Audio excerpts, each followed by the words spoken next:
In Guyana's independent history, at least, I know of no request for extradition that has been refused by any government of Guyana.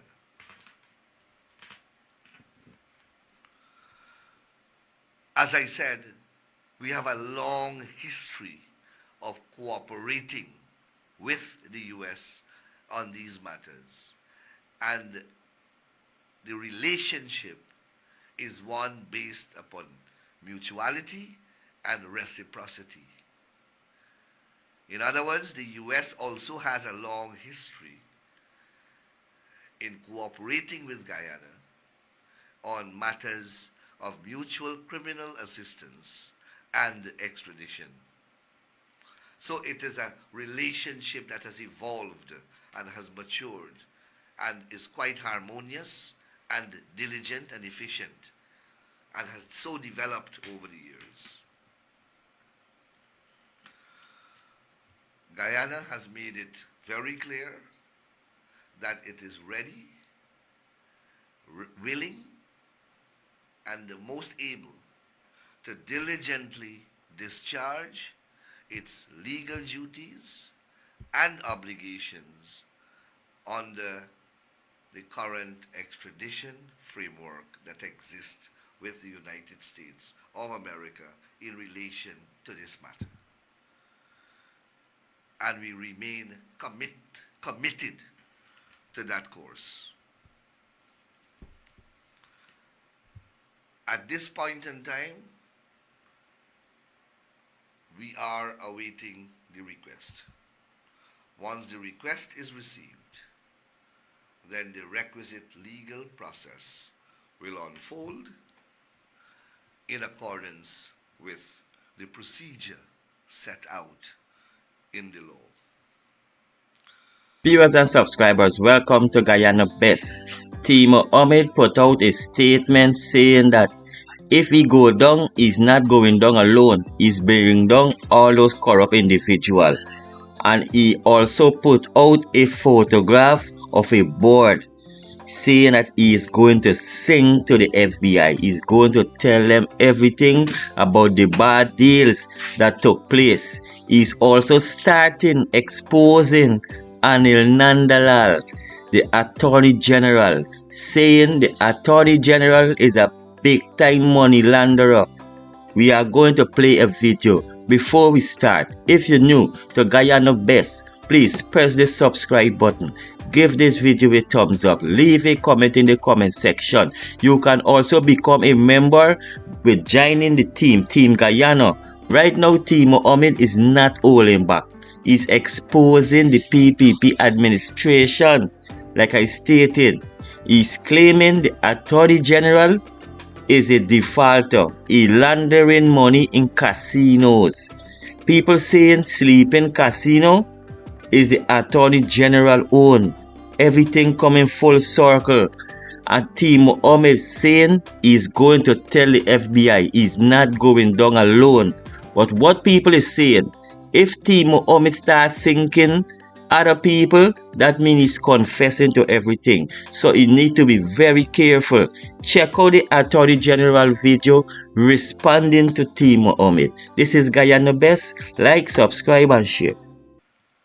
Has been laid against Azruddin Mohamed and Nazar Mohamed. The details of that 11-count indictment are very much in the public domain, and there is no need, therefore, for me to regurgitate those details on this program. No one ought to be surprised that these indictments were laid. They were long in the pipeline. The OFAC sanctions sent the first signal, but internally work was ongoing. The next step is for the government of the United States of America to request of the government of Guyana the extradition of the two persons who are in Guyana and who are the subject of the indictment. This process, which will be embarked upon, is a legal one, and it's contained in an extradition framework between the government of the United States and the government of Guyana, or rather, the state of the United States and the sovereign Republic of Guyana. The framework is captured in two main instruments: a treaty which dates back to 1924 between the United Kingdom and the United States, and a piece of legislation known as the Fugitive Offenders Act, which was amended as recently as 2024. Extradition between Guyana, now Guyana, and the United States is not of recent vintage. As I said, it dates back to over a century ago, long before the nation state of Guyana was born. When we were a colony of the United Kingdom, it existed in the form of the Fugitive Offenders Act of 1881. It was an applied act of the United Kingdom's Parliament that applied directly to Guyana because we were a colony of Great Britain. And that's how the colonial legal system worked. And then it was enhanced by a treaty executed between Great Britain and the United States of America in 1924. That's almost exactly 100 years ago. So you have an 1881 legislation and a 1924 treaty. So you're speaking about 150 years of extradition relationship between what is now Guyana and the United States of America. I say that because I see all manner of misinformation and misleading information being published in the press. And I will try to address some of those issues as we proceed. In its current construct, the process, as I said earlier, begins with a request from the government of the United States to the government of Guyana for the extradition of the persons who are within the territorial jurisdiction of Guyana to the U.S. Once that request is made, a process which is outlined both, in the Fugitive Offenders Act is triggered, and a series of legal steps have to be followed, all of which are outlined in the legislation. The types of offenses for which extradition exists are contained in the treaty dating back to 1924. So as I said, this is not a new process. And Guyana, as an independent country, would have done dozens of extraditions to the United States and dozens to other countries as well. Just this year, We did one to the US and one to Canada as a result of requests made by the government of the US and the government of Canada. So we did two in the year 2025. And we have, I think, two ongoing right now in relation to other territories. So there is nothing new or novel about extradition and extradition processes. Both that we did this year, the subjects, they went to Canada and they went to the US, as far as I recall, the subjects consented to the extradition. So we didn't have any long process in the court.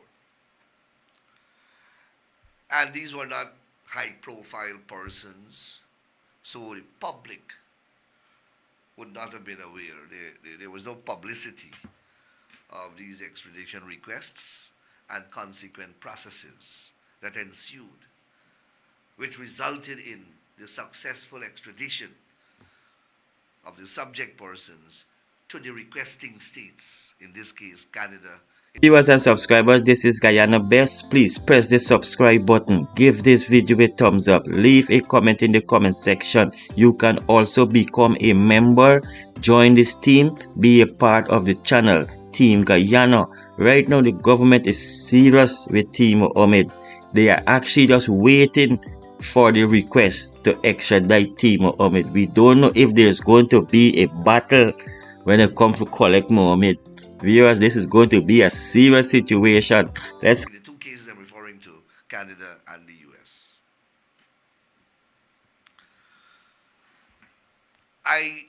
In Guyana's independent history at least, I know of no request for extradition that has been refused by any government of Guyana.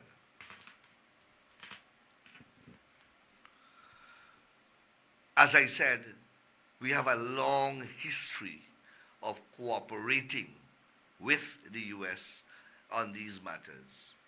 And the relationship is one based upon mutuality and reciprocity. In other words, the US also has a long history in cooperating with Guyana on matters of mutual criminal assistance and extradition. So it is a relationship that has evolved and has matured and is quite harmonious and diligent and efficient and has so developed over the years. Guyana has made it very clear that it is ready, willing, and the most able to diligently discharge its legal duties and obligations under the current extradition framework that exists with the United States of America in relation to this matter. And we remain committed to that course. At this point in time,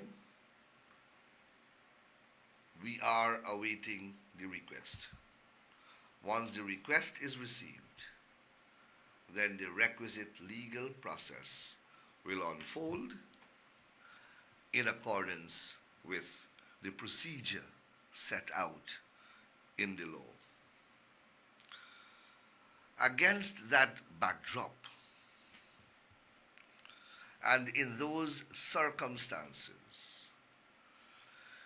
it is obviously nonsensical for anyone to contend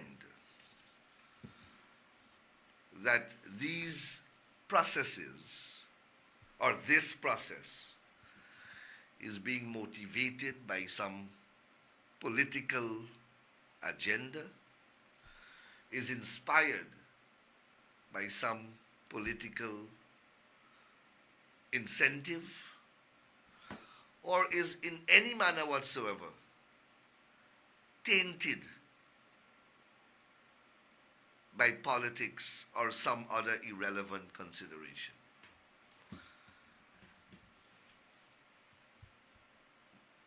All of you, or most of you, would have read the particulars detailed in the indictment in relation to the 11 counts that are alleged against the two subject persons. And you would quickly realize that they span a period that goes back to 2007. What that means is that this process commenced long before the PPP got into office. In fact, it spanned two governments of Guyana and two governments of the United States. Different governments of the United States and different governments of Guyana. I think the last activity that forms the subject of a count dates to 2024. So the period under review for the purpose of the charges as they are set out in the indictment is between 2017 and 2024. For most of that period, by their own pronouncement, the Mohammeds, by their own pronouncements, were close to the PPP. How is it now that the PPP has some narrative and the PPP is somehow involved in some process that can be described as political persecution? One has to be delusional to entertain that type of thinking.